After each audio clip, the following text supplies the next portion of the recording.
अस्सलाम वालेकुम स्टूडेंट्स। तो आज जो टॉपिक हम डिस्कस करने जा रहे हैं वो छोटा सा टॉपिक है। एटम वाला टॉपिक हमने कंप्लीट कर लिया, उसके बाद जो टॉपिक आता है उसको हम डिस्कस करने जा रहे हैं। टॉपिक का नाम है मॉलिक्यूल।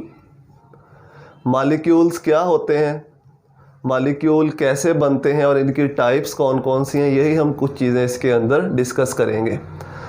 तो हमने पढ़ा कि जो एटम अनस्टेबल होते हैं वो आपस में केमिकल रिएक्शन करते हैं ख़ुद को स्टेबलाइज करने के लिए। जब एटम्स का आपस में केमिकल कम्बिनेशन होता है, एटम स्टेबल होते हैं केमिकल कम्बिनेशन के ज़रिए, तो उससे जो नई चीज़ बनती है उसको हम मॉलिक्यूल कहते हैं।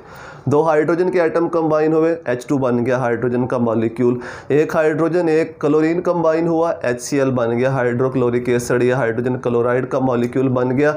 तो इस तरह से एटम के केमिकल कम्बिनेशन से जो है वो मॉलिक्यूल्स की फॉर्मेशन होती है। अब चूँकि एटम खुद को स्टेबलाइज कर लेते हैं, इसका मतलब है कि मॉलिक्यूल जो है वो स्टेबल होता है, वो इंडिपेंडेंटली एग्जिस्ट कर सकता है। तो मॉलिक्यूल को हम डिफ़ाइन कैसे करते हैं? Molecule smallest particle of pure substance, smallest particle यानी प्योर सब्सटेंस का स्मॉलेस्ट पार्टिकल है, smallest particle of pure substance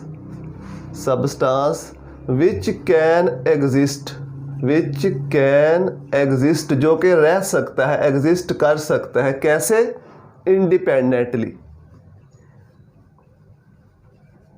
independently ये एग्जिस्ट कर सकता है क्योंकि ये स्टेबल होता है। जो चीज़ स्टेबल होती है वो इंडिपेंडेंटली एग्जिस्ट कर सकती है।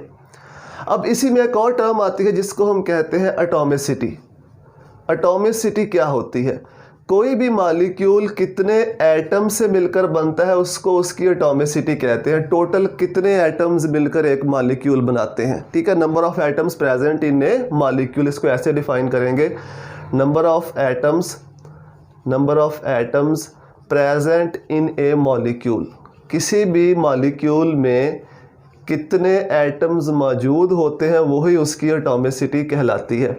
मिसाल के तौर पे H2 हाइड्रोजन है तो वो डाइटॉमिक होगा, ठीक है, उसमें 2 एटम है तो डाइटॉमिक होगा। इस तरह से O3 है ओजोन, उसमें 3 एटम होंगे। हाइड्रोजन अगर इसकी एटॉमिसिटी की बात करें तो 2, ओजोन एटॉमिसिटी की बात करें तो 3। इस तरह से H2SO4 टोटल एटम्स ऐड कर लो, 2 + 1 3 + 4 7। इस तरह से ग्लूकोज C6H12O6, इसकी एटॉमिसिटी कितनी हो जाएगी? 24। कोई भी मॉलिक्यूल आपके सामने लिखा हो, आपने उसके जो टोटल एटम्स हैं उनको ऐड कर देना है तो वो एटॉमिसिटी बन जाती है। अब एटॉमिसिटी के लिहाज से मॉलिक्यूल्स जो हैं वो मोनोटॉमिक हो सकते हैं, डाइटॉमिक हो सकते हैं, ट्राई टेट्रा पेंटा। इस तरह से मोनोटॉमिक वो मॉलिक्यूल होते हैं जिनमें एक ही एटम होता है। एक एटम वाले मॉलिक्यूल भी होते हैं, सोचिए तब तक कौन से होते हैं, फिर मैं आपको बताता हूँ। 2 एटम वाले को डाइटॉमिक कहते हैं, 3 वाले को ट्राई कहते हैं, 4 वाले को टेट्रा कहते हैं। ये 2 3 4 वाले सबको कंबाइन करके हम एक कैटेगरी में रख देते हैं जिसको हम कहते हैं पॉलीटॉमिक मॉलिक्यूल्स। तो पहले हम बात कर लेते हैं मोनोटॉमिक की, कि कौन से मॉलिक्यूल जो है वो मोनोटॉमिक होते हैं। हमने पढ़ा है कि जितनी भी नोबल गैसेस हैं वो एटॉमिक फॉर्म में ही स्टेबल होती हैं। अंडर नॉर्मल कंडीशंस जो नोबल गैसेस हैं वो रिएक्शन नहीं करती अंडर नॉर्मल कंडीशंस, तो इसलिए उनके जो एटम होते हैं वो एटॉमिक फॉर्म में ही स्टेबल होते हैं। उसी फॉर्म में उनको मॉलिक्यूल भी कहा जाता है।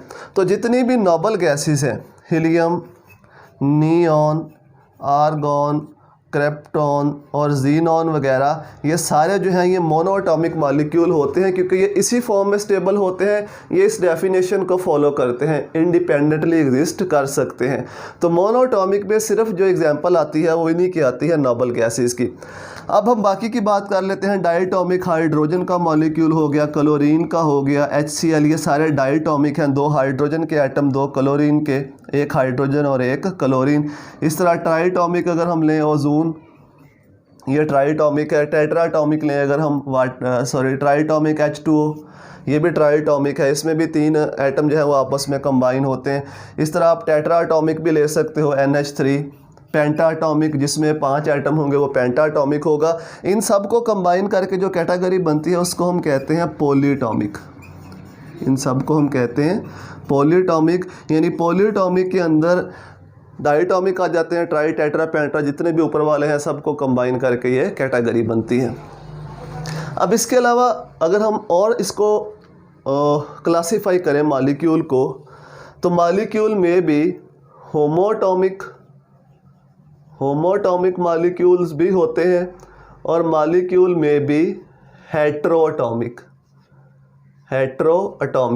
होमो का मतलब जो एक ही तरह के एटम से मिलकर बनता है उसको होमोटॉमिक कहते हैं, और जो डिफरेंट टाइप ऑफ एटम से मिलकर मॉलिक्यूल बनता है उसको हेट्रोएटॉमिक कहते हैं। होमोटॉमिक यहीं से, जिस तरह हाइड्रोजन है, क्लोरीन है, ये भी, ओजोन भी, इस तरह से फास्फोरस का मॉलिक्यूल, सल्फ़र का मॉलिक्यूल, ये सारे होमोटॉमिक हैं। जो एक ही तरह के एटम से मिलकर बनते हैं वो होमोटॉमिक होते हैं, और जो डिफरेंट टाइप ऑफ एटम से मिलकर बनते हैं वो हेट्रोटॉमिक होते हैं। हेट्रो में HCl आ जाएगा, H2SO4 आ जाएगा, इस तरह से ग्लूकोज C6H12O6। अब इसमें एक और बहुत ही इंपॉर्टेंट बात कि जो होमोटॉमिक मॉलिक्यूल्स होते हैं उनको हम मॉलिक्यूल ऑफ एलिमेंट भी कहते हैं। इनको क्या कहा जाता है? Molecules of element. क्यों कहा जाता है? क्योंकि हमें पता है एलिमेंट जो है वो एक ही तरह के एटम से मिलकर बनते हैं, तो इसलिए इनको हम मॉलिक्यूल ऑफ एलिमेंट भी कहते हैं, होमोटॉमिक को। हेट्रो को हम कहते हैं मॉलिक्यूल ऑफ कंपाउंड। ठीक है, इसको हम मॉलिक्यूल ऑफ कंपाउंड भी कहते हैं, क्योंकि जो हेट्रोटॉमिक होते हैं वो डिफरेंट टाइप ऑफ एटम से मिलकर बनते हैं।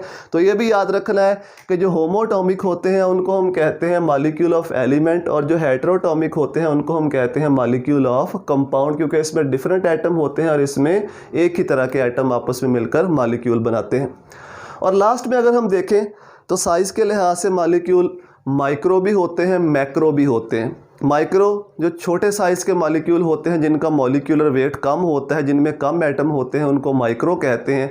और जिनका साइज़ बड़ा होता है, ज़्यादा एटम से मिलकर बनते हैं, जिनका मॉलिक्यूलर वेट ज़्यादा होता है, उनको मैक्रो मॉलिक्यूल कहते हैं। हम यहाँ पे एग्जांपल लेने वाले हैं मैक्रो मॉलिक्यूल की। मैक्रो मॉलिक्यूल्स, बहुत से मैक्रो मॉलिक्यूल्स होते हैं जिनमें कार्ब्स आते हैं, प्रोटीन्स, ठीक है, इस तरह लिपिड्स वगैरह, ये सारे मैक्रो मॉलिक्यूल्स हैं। लेकिन यहाँ पे जो हम स्पेसिफिक एग्जांपल लेंगे वो हम लेंगे हीमोग्लोबिन की।